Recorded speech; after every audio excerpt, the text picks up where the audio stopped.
صلاح الدین ایوبی، جسے عرف عام میں صلاح الدین کے نام سے جانا جاتا ہے، ایک مشہور کرد مسلم فوجی رہنما اور سیاستدان تھے جو 12ویں صدی کے دوران وہ 1137 میں جدید عراق کے شہر تکریت میں پیدا ہوئے۔ صلاح الدین ایوبی صلیبی جنگوں میں اپنے کردار کے لیے مشہور ہیں، جس کے دوران وہ مصر اور شام کے سلطان بنے اور عیسائی صلیبی افواج کے خلاف مسلم دنیا کو متحد کرنے میں اہم کردار ادا کیا۔ صلاح الدین نے اپنے فوجی کیریئر کا آغاز مصر کے حکمران نور الدین کے ماتحت ایک جنرل کے طور پر کیا، جو کہ زینگد خاندان کے رہنما اور اس وقت مسلم دنیا کی ایک ممتاز شخصیت تھی۔ 1174 میں نور الدین کی موت کے بعد صلاح الدین ایوبی نے مصر کا کنٹرول سنبھال لیا اور ایوبی خاندان کی بنیاد رکھی، جس نے مصر، شام، یمن اور خطے کے دیگر حصوں پر حکومت کی۔ صلاح الدین کا سب سے مشہور فوجی کارنامہ 1187 میں صلیبیوں سے یروشلم پر دوبارہ قبضہ کرنا تھا۔ یہ فتح صلیبی جنگوں میں ایک اہم واقعہ تھا اور اسے بین الاقوامی شہرت اور عزت ملی۔ میدان جنگ میں دشمن ہونے کے باوجود صلاح الدین اور مسیحی رہنماؤں نے ایک دوسرے کی بہادری اور شرافت کی باہمی تعریف کی۔ صلاح الدین ایوبی کی قیادت اور مختلف مسلم دھڑوں کو اپنے جھنڈے تلے متحد کرنے کی صلاحیت نے انہیں نہ صرف مسلمانوں میں بلکہ بعض یورپی رہنماؤں میں بھی عزت بخشی۔ ان کی حکمرانی میں غیر مسلموں کے ساتھ رواداری اور انصاف پسندی کی خصوصیت تھی، جس نے خطے میں زیادہ تکثیری معاشرے کے لیے ایک مثال قائم کی۔ اگرچہ وزیر کے لقب کا تاریخی اکاؤنٹس میں صلاح الدین ایوبی کے ساتھ براہ راست تعلق نہیں ہو سکتا ہے، وہ مصر اور شام کی انتظامیہ میں مختلف اعلیٰ عہدوں پر فائز رہے اور ایک فوجی اور سیاسی رہنما کے طور پر ان کا کردار صلیبی جنگوں کے دوران مسلم دنیا کی تشکیل میں اہم کردار تھا۔ صلاح الدین ایوبی کے عروج کے دوران ان کے اہم کارناموں میں سے ایک نظم کو بحال کرنا اور پوری مسلم دنیا میں اپنے اثر و رسوخ کو بڑھانا تھا۔ مصر کا کنٹرول سنبھالنے اور ایوبی خاندان کی بنیاد رکھنے کے بعد صلاح الدین نے خطے کو مستحکم کرنے اور اپنی طاقت کو مستحکم کرنے کے لیے کئی اقدامات کیے۔ اس نے یہ حاصل کرنے کے کچھ طریقے یہ ہیں: مسلم دھڑوں کو متحد کرنا۔ صلاح الدین نے عیسائی صلیبیوں کی طرف سے لاحق خطرے کا مقابلہ کرنے کے لیے مسلمانوں کے درمیان اتحاد کی اہمیت کو تسلیم کیا۔ اس نے خطے میں مختلف مسلم دھڑوں اور حکمرانوں کے ساتھ اتحاد قائم کرنے کی طرف کام کیا۔ سفارت کاری اور فوجی مہمات کے ذریعے اس نے مشترکہ دشمن کے خلاف ایک مضبوط محاذ بنانے کی کوشش کی۔ فوجی مہمات۔ صلاح الدین ایک ماہر فوجی حکمت عملی ساز تھا اور اس نے اپنے اثر و رسوخ کو بڑھانے اور اپنے زیر کنٹرول علاقوں کو محفوظ بنانے کے لیے متعدد کامیاب مہمات کی قیادت کی۔ اس نے صلیبی حملوں کے خلاف نہ صرف مصر اور شام کا دفاع کیا بلکہ صلیبیوں کے زیر قبضہ قلیبی شہروں اور علاقوں جیسے کہ یروشلم پر دوبارہ قبضہ کرنے کے لیے کارروائیاں شروع کی۔ یروشلم پر دوبارہ قبضہ۔ صلاح الدین کا سب سے مشہور کارنامہ 1187 میں صلیبیوں سے یروشلم پر دوبارہ قبضہ کرنا تھا۔ اسٹریٹجک تدبیروں اور فیصلہ کن فتوحات کے ایک سلسلے کے بعد وہ مقدس شہر کو واپس لینے میں کامیاب ہوا۔ یہ ایک اہم واقعہ ہے جس نے مسلم دنیا میں اس کی بڑی تعریف اور احترام کیا۔ منصفانہ اور منصفانہ حکمرانی۔ صلاح الدین اپنی منصفانہ حکمرانی کے لیے جانا جاتا تھا، یہاں تک کہ غیر مسلموں کے لیے بھی۔ یروشلم کی فتح کے بعد اس نے عیسائی باشندوں کو پرامن طور پر نکلنے کی اجازت دی اور ان کے محفوظ راستے کو یقینی بنایا۔ حکمرانی کے بارے میں ان کے احسان مندانہ انداز نے انہیں بہت سے لوگوں کی حمایت اور وفاداری حاصل کی، چاہے ان کے عقیدے سے قطع نظر ہو۔ رواداری اور تکثیری۔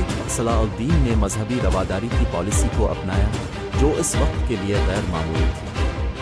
اس نے عیسائیوں اور یہودیوں کو اپنے عقائد پر عمل کرنے کی اجازت دی اور ان کے مقدس مقامات کی حفاظت کی۔ اس نقطہ نظر نے نہ صرف تحفظ اور بقائے باہمی کے احساس کو پروان چڑھایا بلکہ اسے اپنے مخالفین سے عزت بھی حاصل کی۔ اداروں کو مضبوط کرنا۔ صلاح الدین نے اپنے علاقوں میں انتظامی اور عسکری اداروں کو مضبوط کرنے پر کام کیا۔ اس نے قابل حکام کو مقرر کیا اور وفاداری کا صلہ دیا، جس سے استحکام اور نظم و نسق برقرار رکھنے میں مدد ملی۔ سفارت کاری اور مذاکرات۔ صلاح الدین کی توجہ صرف فوجی فتوحات پر نہیں تھی، وہ جنگ بندی اور معاہدوں کو قائم کرنے کے لیے صلیبی رہنماؤں اور یورپی بادشاہوں کے ساتھ سفارتی مذاکرات میں مصروف رہا۔ ان سفارتی کوششوں نے کشیدگی کو کم کرنے اور نسبتاً امن کے ادوار پیدا کرنے میں اہم کردار ادا کیا۔ ان مختلف اقدامات کے ذریعے صلاح الدین ایوبی کافی حد تک مسلم دنیا کو متحد کرنے اور خطے میں اپنا اثر و رسوخ بڑھانے میں کامیاب ہوئے۔ اس دوران ان کی قیادت اور کارناموں نے انہیں نہ صرف ایک فوجی کمانڈر کے طور پر بلکہ بہادری، رواداری اور مدبرانہ صلاحیتوں کی علامت کے طور پر تاریخ میں نمایاں مقام حاصل کیا۔ صلاح الدین ایوبی کے عروج کے دوران ان کو جن اہم چیلنجوں کا سامنا کرنا پڑا ان میں سے ایک زنگد خطرہ تھا۔ نور الدین اور اس کے جانشینوں کی قیادت میں زنگد خاندان نے ایک وسیع علاقے پر کنٹرول کیا جس میں شام، عراق اور دیگر علاقے شامل تھے۔ نور الدین مسلم دنیا میں ایک طاقتور اور قابل احترام حکمران تھا اور اس کے خاندان نے صلاح الدین کے مسلم سرزمین کو اس کی حکمرانی میں متحد کرنے کے عزائم کی راہ میں ایک ممکنہ رکاوٹ کھڑی کر دی۔ نور الدین اپنی طاقت کو کامیابی کے ساتھ مضبوط کرنے اور خطے میں مختلف مسلم گھروں کو متحد کرنے کے بعد مسلم دنیا کی ایک نمایاں شخصیت بن گیا تھا۔ وہ قدامت پسند سنی اسلام کو زندہ کرنے کی کوششوں اور صلیبیوں کے خلاف جدوجہد کے لیے ان کی حمایت کے لیے جانا جاتا ہے۔ جب صلاح الدین نے مصر کا کنٹرول سنبھالا، جو اس وقت فاطمی خلافت کے ماتحت تھا، تو اسے اپنے اقتدار کو مضبوط کرنے اور بیرونی خطرات کے خلاف دفاع کرنے کے چیلنج کا سامنا کرنا پڑا، خاص طور پر ضمنی سے۔ وہ جانتا تھا کہ مسلم دنیا کو متحد کرنے اور صلیبی خطرے کا سامنا کرنے کے اپنے ویژن کو پورا کرنے کے لیے اسے طاقتور زینگڈ قوتوں کا مقابلہ کرنے کی ضرورت ہے۔ سفارت کاری اور اتحاد کی تعمیر فوری طور پر فوجی تنازع میں الجھنے کے بجائے صلاح الدین نے سب سے پہلے سفارتی حل تلاش کیا۔ اس نے دیگر مسلم حکمرانوں اور رہنماؤں کے ساتھ اتحاد قائم کرنے کی کوشش کی جن میں زینگڈ کے علاقوں میں شامل تھے۔